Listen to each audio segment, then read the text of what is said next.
Hi everyone. Today we are here to talk about vocabulary, which is a very important and inherent part of any aptitude exam. Vocabulary as a topic is considered to be tough or at least boring. The moment I say vocabulary, I can sense that a lot of faces are going down. Okay. Now, so today we will discuss aspects of vocabulary that you know or don't know, and we will cover up an approach of vocabulary which is very genuine, unique, and different than the ones you have been learning till now. Okay. So today's topic, as I said, it is vocabulary. Now guys, essentially what is vocabulary is nothing but a collection of words. So in aptitude exams, what happens is that when you're trying to learn vocabulary, what happens is you are given, like, suppose n number of words, 40, 50, 100 words. Suppose you have a target of learning 500 words and you start with 40 words a day. Now if you have to learn 40 words, the process that we will use in order to learn vocabulary, that is known as rote process. Rote process is nothing but non-essential repeating of everything you learn again and again and again, which is also known as cramming up or mugging up. Cramming, or it is also known as mugging up. Now guys, you do understand that cramming or mugging is not an effective way to learn vocabulary. Okay, so what should we do? If we do not have to do these things, then is there any other interesting way? For that, I will ask of you to think of the kids sitting out there in the countries such as UK, USA, Australia. What do you think, guys? Do students sitting out there in UK, USA, or Australia learn words the same way we do? Tell me, do the students out there in these countries, students out there, students from these particular countries, what do you think? Do they learn vocabulary the same way?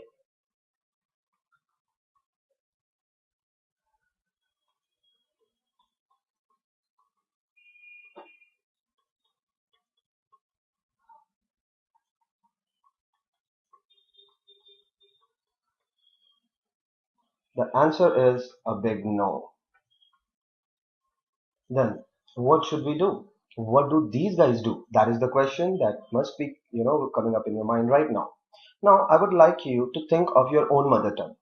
If you think of your own mother tongue, you would understand that in your own mother tongue, when you learnt a word, suppose a tough word in Hindi, Gujarati, Marathi, Tamil, Kannada, whatever, if you learnt a word in your own language, then did you, like for a new word, suppose a new word came to you which was related to that word, which had a part of that word that you knew earlier. Now, did you, consult a dictionary to know that difficult word's meaning, or did you use your reasoning? Like you saw how it was used, how it was said, you tried to relate it with the meaning given. Was that happening, or did you, consult a dictionary? You obviously know that you use the reasoning method. That reasoning method is something which we will try to use in English. You see, guys, students out there in UK, US, and Australia do not learn the words the same way we learn them. Okay, what happens over here is this. See, English is a language which is a fifth or a sixth generation language. Okay, English and the words in English are in their fifth, and some words are in their sixth generation. That tells you that they have evolved over some other languages. Let me tell you that English language has the biggest vocabulary.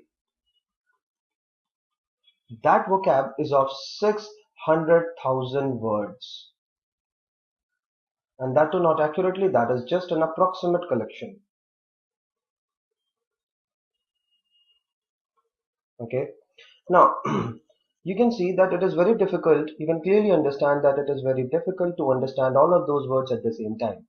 What you need for your examination, I'm talking about normal aptitude exams like GATE examination or CRT examinations, the kind of examination companies take when they come in your colleges.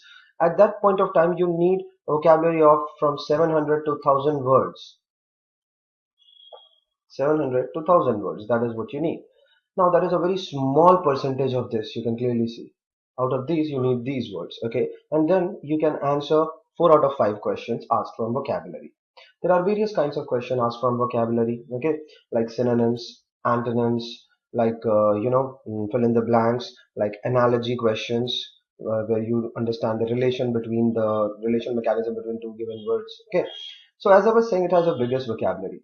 Near about 90% of these words, 90% of these words have come from Greek, ancient language which is Greek, and mainly Latin. Greek and Latin words. Okay, 90% of these words. So you can see that it is based on some different language words. Okay, now suppose if you were creating the vocabulary or you were creating the words and you already had knowledge of different language, then the words that you would create in this new language would be based on that earlier language, right? If we understand that connection somehow, that will make our job easier, our life easier when we learn. Let me tell you guys that a lot of words in English language are based on the words of the previous language. This previous connection is known as word root. See, some element, some part of this previous language is still remaining in a lot of words. And rather than learning words alphabetically, if we understood these roots and how many words were created from these roots, then the process would become natural. I would try to demonstrate this method. Okay. Right now, I will write 5 words over here. Okay. Word number 1 is Genesis. Then we have progeny. Then we have genealogy. These words have already been asked in different aptitude exams. Then we have indigenous. And last but not the least, we have congenital. Now guys, what you need to understand is this. You see, all of these 5 words are looking very different and clearly they will have different meanings. But there is some pattern which is common in them. You can see gen being repeated in all of these words. What does that tell us? That tells us that all of these words have come from a common word root. That is known as genus. Genus is a Latin language word root. It was present in Latin language earlier.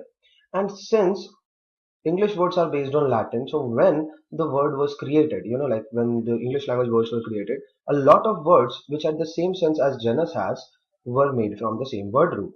Genus had a sense of, genus had the meaning of life, birth, or origin. So any word that will be created from genus will always have the sense of life, birth, or origin, meaning any word that you see has gen, gen in it, it will always have a sense of life, birth, or origin. Okay. Let's begin to understand these things now. So by now I think you have understood that all of these 5 contain the same word. Now let's talk about the technicality of words. Okay. When talking about the technicality of these words, I will introduce you to how words are divided. Let's concentrate on the last word, that is congenital. Okay. When we look at this word congenital, what happens is that the word is made from, any word is made from 3 different parts. The first part is known as prefix. The central part is known as root. Prefix starts the meaning, root establishes the meaning. The last part is known as suffix. Suffix just decides what part of speech will it be. Okay. Now, let's see it guys.